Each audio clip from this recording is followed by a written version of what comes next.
محترم حاضرین کرام، مہمانان اعظام اور عزیز طالبات، الحمدللہ ہم سب کے لیے خوشی اور مسرت کی بات ہے کہ آج ہم لوگ یہاں جمع ہو کر اس جامعہ عائشہ صدیقہ کے پلیٹ فارم سے جشن آزادی، یوم آزادی منا رہے ہیں۔ آپ حضرات کو بخوبی معلوم ہے کہ جب ہمارا یہ ملک، یہ پیارا ملک، یہ ہمارا محبوب اور پیارا وطن انگریزوں کے قبضے میں ہو گیا، یعنی انگریزوں نے اپنے ناپاک تسلط کو ہمارے اس ملک پر جما لیا اور باشندگان ہند کو غلامی کی زندگی گزارنے پر مجبور کر دیا۔ ظلم و ستم کے پہاڑ توڑے جا رہے تھے، تو ایسے موقع پر پھر ہمارے ملک کے رہنے والوں نے، ہمارے اکابر نے، ہمارے آباء و اجداد نے، ہمارے علماء کرام نے انگریزوں سے مقابلہ کیا، انگریزوں کو یہاں سے بھگانے کے لیے جنگیں لڑی، اور ایک دو نہیں بلکہ سینکڑوں جنگیں لڑی گئی۔ تاریخ میں آتا ہے، مورخین نے لکھا ہے کہ 1757 سے یہ جنگ شروع ہوئی ہے۔ سب سے پہلے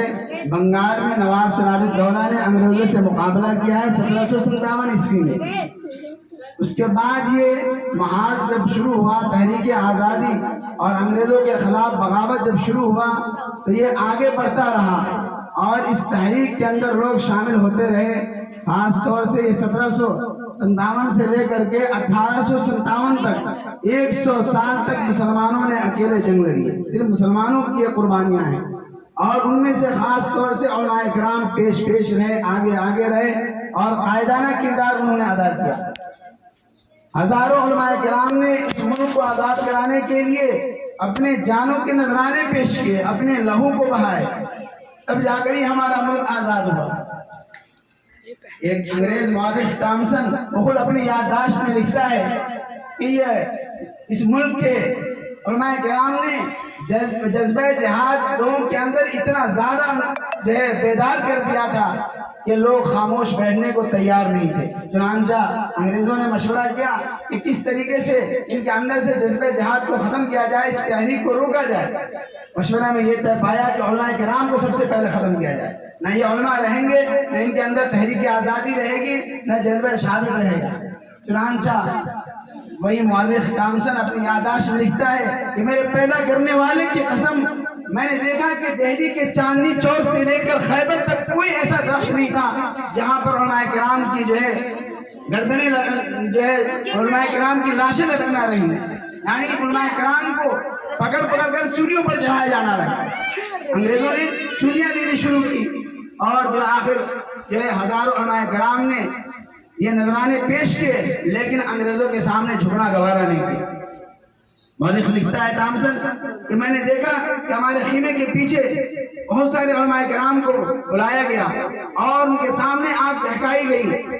اور ان سے یہ کہا گیا کہ صرف یہ کہہ دو کہ میں 1857 کی جنگ میں، اس غدر میں ہم شریک نہیں ہیں، تو ہم تم کو چھوڑ دیں گے۔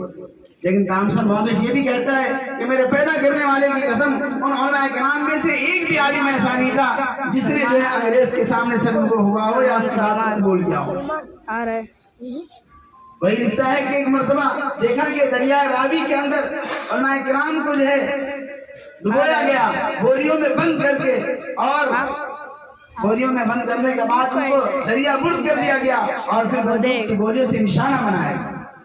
اتنی ساری قربانیوں کے بعد پھر یہ ملک ہم کو ہمارا یہ ملک آزاد ہوا ہے۔ یہ 100 سال 1757 سے لے کر کے 1857 تک صرف اور صرف علماء کرام اور مسلمانان ہند نے اس ملک کو آزاد کرانے کے لیے جد و جہد کی ہے، پوری کوشش کی ہے، اور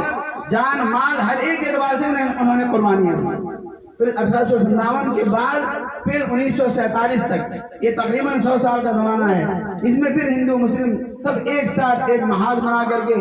تحریک چلاتے ہیں۔ مہاتما گاندھی اس کے پیشوا بنتے ہیں، اور ادھر حضرت مولانا مفتی محمود الحسن صاحب دیوبندی رحمۃ اللہ علیہ، جنہوں نے تحریک رشمی رواج شروع کیا تھا، ان اکابر علماء دیوبند اور برادران وطن سب مل کر کے شانہ بشانہ پھر ایک ساتھ تحریک کو آگے بڑھاتے ہیں، اور ایسی تحریک چلاتے ہیں کہ پھر انگریز مجبور ہوتا ہے اور یہ فیصلہ کرنے پر مجبور ہو جاتا ہے کہ ہم کو اس ملک کو چھوڑ کر جانا پڑے گا۔ چنانچہ ایسا وقت آیا کہ پھر اللہ تعالیٰ نے آزادی کا احساس لینے کا موقع عطا فرمایا کہ بالآخر تنگ آ کر کے یہ ناپاک انگریز جو ہمارے ملک کو غلام بنا لیے تھے، اپنے قبضے میں لے کر کے یہاں کے رہنے والوں پر ظلم و ستم کر رہے تھے، خاص طور سے مسلمانوں پر نشانہ بنایا جا رہا تھا۔ بالآخر 1947 15 اگست کی تاریخ وہ صبح جو ہے بیدار ہوئی، وہ صبح نمودار ہوئی کہ اس تاریخ میں ہمارا یہ ملک آزاد ہوا اور مکمل طریقے سے آزاد ہوا۔ لیکن بڑے افسوس کا مقام ہے یہ ملک ہمارے اکابر اور ہمارے علماء، ہمارے جو ہے آباء و اجداد نے بڑی قربانیوں کے بعد آزاد کیا، لیکن آزادی کے بعد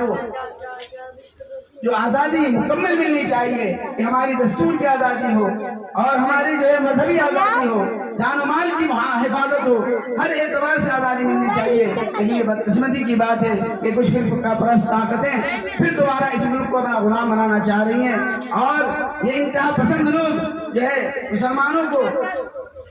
تکلیف دے کر کے ان پر ظلم و ستم ڈھا کر کے ایسے قوانین لانا چاہ رہے ہیں تاکہ مسلمان پھر دوبارہ جو ہے غلامی کی زندگی گزارنے پر مجبور ہو جائے۔ لیکن یاد رکھیں یہ دشمنان اسلام یا یہ فرقہ پرست طاقتیں یہ ملک کے دشمن ہیں، یہ ملک کو بانٹ کر کے ہمارے ملک کو جو ہے برباد کرنا چاہتے ہیں۔ لہذا ہم یہ پیغام دینا چاہتے ہیں کہ اگر جو ایسا ناپاک ارادہ رکھتے ہیں اور جو ایسا مشن چلانا چاہتے ہیں وہ یاد رکھیں کہ ہم بھی انہی مجاہدین، انہی اکابرین اور ہمارے انہی جو ہے علماء کرام کی اولاد ہیں، انہی کی نسلوں میں سے ہیں۔ اگر آپ نے ایسا ارادہ کیا، اگر آپ نے ایسا مشن چلایا، اگر آپ نے ایسی کوشش کی تو ہم اس کا منہ توڑ جواب دیں گے، ہم پھر دوبارہ قربانی دینے کے لیے ہم تیار رہیں گے انشاءاللہ۔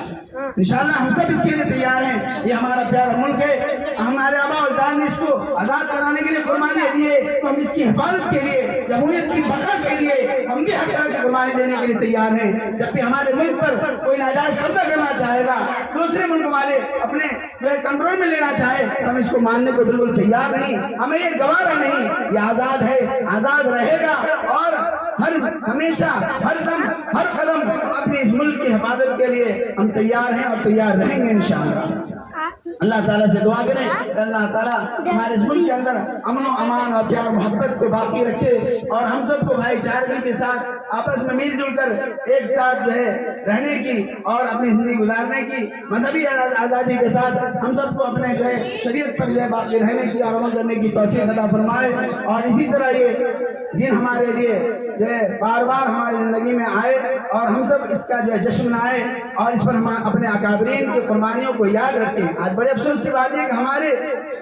عام لوگ تو کیا، خاص لوگوں کو بھی پتہ نہیں کہ اس ملک کی آزادی میں ہمارے اکابرین کا کیا کردار رہا ہے۔